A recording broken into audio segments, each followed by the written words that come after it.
J'ai récemment fait installer une véranda sur le côté de ma maison par une entreprise basée à Tadley, dans le Hampshire.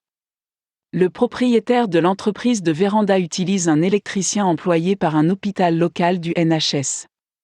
J'ai vite appris que le fait d'être employé comme électricien ne signifie pas nécessairement qu'il est qualifié pour effectuer des travaux d'électricité dans une maison. L'objectif de ce court article est de mettre en évidence les problèmes potentiels liés à l'utilisation d'un tel électricien dans le cadre d'une amélioration de l'habitat. Le système de la personne compétente. Au Royaume-Uni, la loi exige qu'un électricien enregistré auprès d'un programme approuvé par le gouvernement effectue la plupart des travaux d'électricité à domicile. Une fois les travaux terminés, un électricien dûment agréé vous remettra un certificat de sécurité électrique pour confirmer que les travaux sont conformes aux exigences des règlements de construction.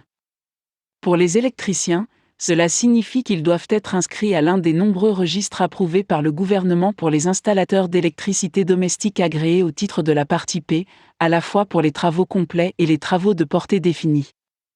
Ces registres sont les suivants. NAPI, Association nationale des inspecteurs et testeurs professionnels. ELECSA. NISEC. BSI, Institut des normes britanniques. Installations électriques approuvées par la réglementation du bâtiment.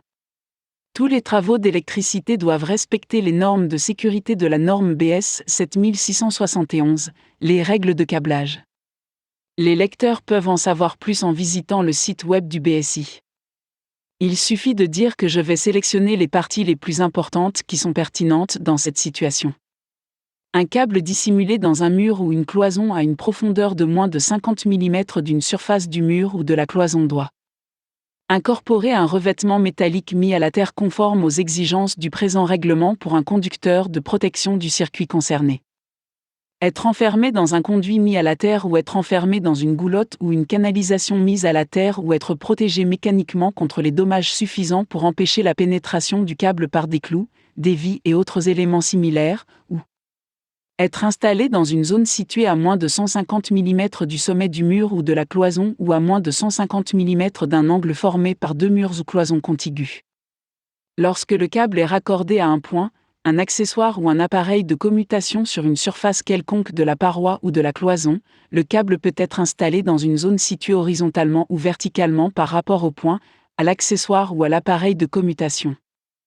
Lorsque l'emplacement de l'accessoire, du point ou de l'appareillage peut être déterminé à partir du côté opposé, une zone formée sur un côté d'un mur de 100 mm d'épaisseur ou moins ou d'une cloison de 100 mm d'épaisseur ou moins s'étend jusqu'au côté opposé.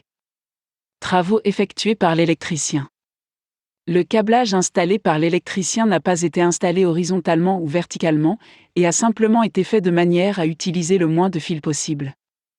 Vous pouvez voir des photos de ce câblage sur mon site web indiqué ci-dessous. Une fois les travaux terminés, j'ai demandé à l'électricien un certificat d'installation qu'il n'a pas pu me fournir. À ce stade, j'ai dû faire appel à un électricien dûment enregistré pour qu'il vienne réinstaller le câblage et délivre ensuite un certificat d'installation valide. Conclusion. Si vous faites effectuer des travaux d'électricité chez vous, demandez à voir les coordonnées de la personne compétente de votre électricien. En cas de doute, ne le laissez pas s'approcher de votre maison.